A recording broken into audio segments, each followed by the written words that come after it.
Ya, tadi saya udah jelasin tentang keterkaitan antara subjek penyebar isu dengan masyarakat sebagai objek tuju dari isu yang hendak disebarkan. Ya,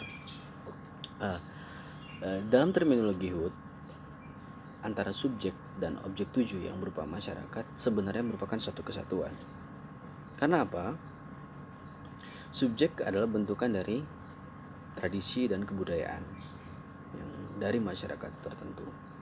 Sehingga antara subjek dan objek, antara subjek penyebar isu dan objek tuju isu memiliki keterkaitan. Dalam hal ini, keduanya terjebak dalam illusion of explanatory depth, atau kecenderungan melebih-lebihkan apa yang dia pahami tanpa menyadari keterbatasan pengetahuan tentang sesuatu. Ya, oleh sebab itu ketika ada isu, masyarakat begitu viral, ya, melebih-lebihkan cerita dan lain sebagainya tanpa ada konfirmasi, sehingga masyarakat sebagai variabel utama dan subjek sebagai variabel yang dipengaruhi sama-sama melestarikan kerangka berpikir atau cara berpikir supersen, yang dalam hal ini bias konfirmasi. Nah, inilah kenapa kita Indonesia rentan sekali terhadap hoax. Siapa saja dengan memainkan pola pikir atau isu yang berkaitan dengan desain pikir supranatural religius dan supranatural mitologi yang sekuler, orang akan sangat mudah mempercayainya dan dengan gampang mengambil keuntungan dari isu tersebut. Lantas, solusinya apa? Kita udah mulai main solusi nih, biar berubah nih. Solusinya adalah sains, ya, merubah pola pikir teologi, ya, cara berpikir teologis ke cara berpikir saintifik, ya, atau humanisme. Ya, humanisme dalam pengertiannya adalah melepaskan kecenderungan atau melepaskan pengetahuan atau penjelasan kita dari dogma-dogma langit. Jadi ketika kita ingin memahami sesuatu, kita berusaha menjelaskan itu pure dengan pengetahuan ilmiah, tidak melulu menanyakan ke teologi. Ya. Kenapa sains? Ya, karena sains mampu menghasilkan hipotesis yang bisa diuji, berbeda dengan hal-hal yang berbau supranatural dan keyakinan. Kalau keyakinan atau supranatural, percaya dulu, buktinya belakangan. Mau itu nanti benar apa kagak, mau nanti itu fakta ilmiahnya menjungkir balikan hipotesis supranatural, orang toh tetap dalam masyarakat supranatural akan mempercayai apa yang dia yakini sebagai kebenaran. Makanya kita condong terjerumus dalam bias konfirmasi.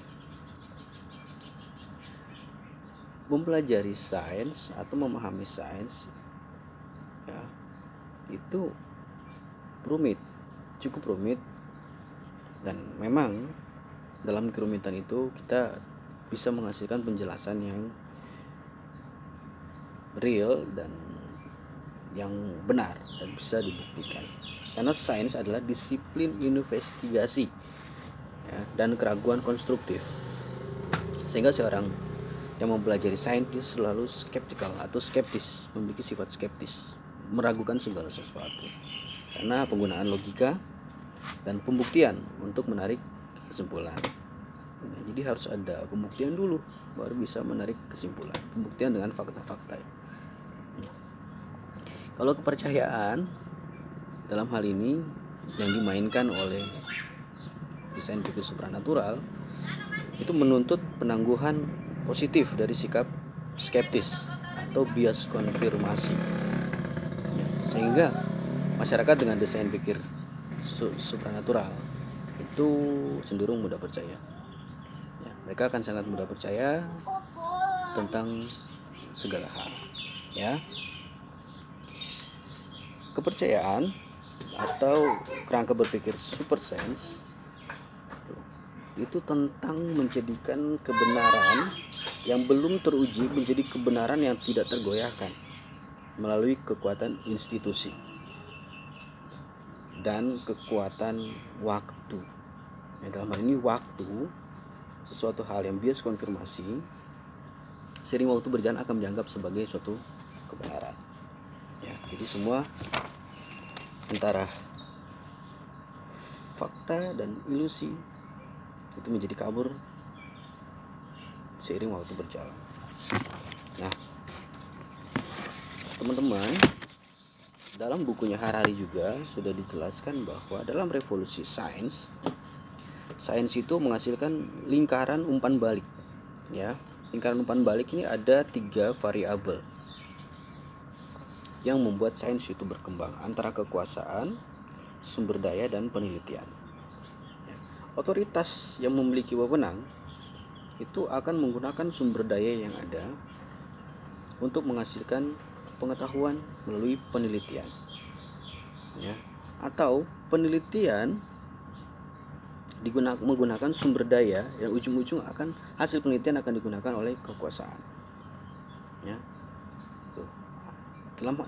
dalam arti lebih luas adalah pengetahuan adalah kekuasaan.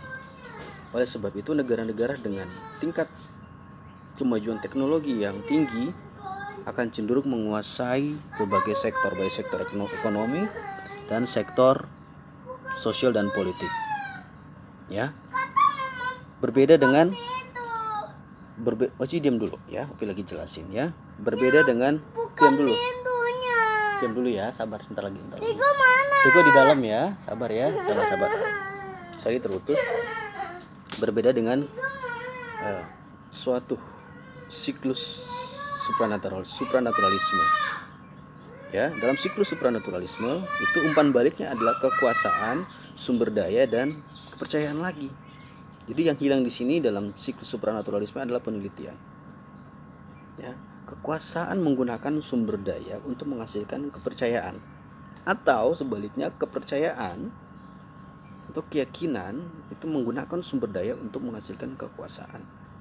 Itu bedanya antara lingkaran umpan balik sains dengan 3 variabel, kekuasaan, sumber daya, dan penelitian, dan lingkaran umpan balik supranaturalisme, kekuasaan, sumber daya, dan kepercayaan.